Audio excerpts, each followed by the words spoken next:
जो भजन करो वो भगवान को समर्पित करो। जिसको दीन दुखी देखो तो तन से धन से सुख पहुंचाने की चेष्टा करो और मन से भावना करो, भगवान आप तो परम उदार हो, आप इसे ठीक कर दो। भजन भगवान को दो, प्रार्थना भगवान से करो।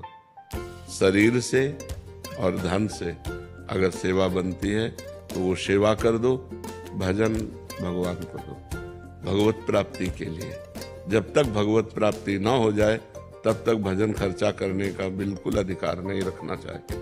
महाराज जी, उस समय मन बहुत द्रवित हो जाता है, तो तन से सेवा कर दो और मन से प्रार्थना कर दो। आपका भजन तो थोड़ा है ना, तो भगवान अपार करुणा सिंधु हैं, तो हम प्रार्थना करते हैं कि भगवान इसके कर्म को आप नष्ट कर दो, इसको सुख प्रदान करो।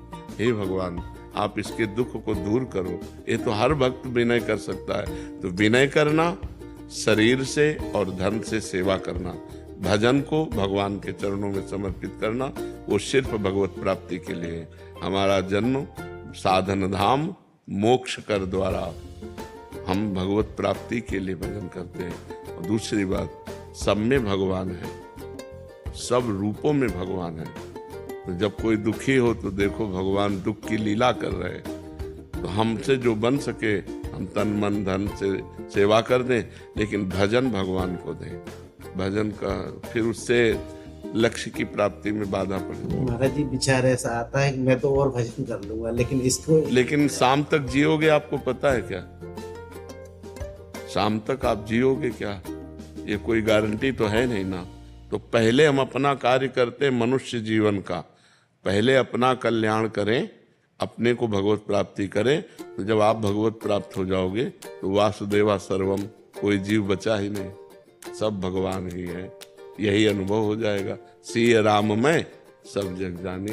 तो नाटक मंच पर दुख सुख का नाटक कर रहा है, वस्तुतः वो परमात्मा है, ऐसा ज्ञान हो गया तो ये वृत्ति भी चली जाएगी। समझ रहे ना? असलियत में परमार्थ में पहले तुम चढ़ो, तुम अध्यात्म को प्राप्त हो। तो जब तुम्हारा चश्मा बदलेगा तो सर्वम खलमिदम ब्रह्म, सब ब्रह्म विराजमान है। तो दुख सुख का कोई खेल ही नहीं है। माया में दुख सुख है, जैसे स्वप्न में दुख सुख होता है तो जागृत में मिट जाता है, ऐसे ही जागृत का दुख सुख ज्ञान में मिट जाता है। जब आप ज्ञान को प्राप्त होगे, भगवान को प्राप्त होगे, तो न दुख है न सुख है, वही सच्चिदानंद परमात्मा स्त्री पुरुष रूप धारण किए हुए लीला कर रहा है, ऐसा अनुभव आएगा। तो अपने भजन को भगवान को समर्पित। प्रदीप त्रिपाठी जी, राधे राधे महाराज।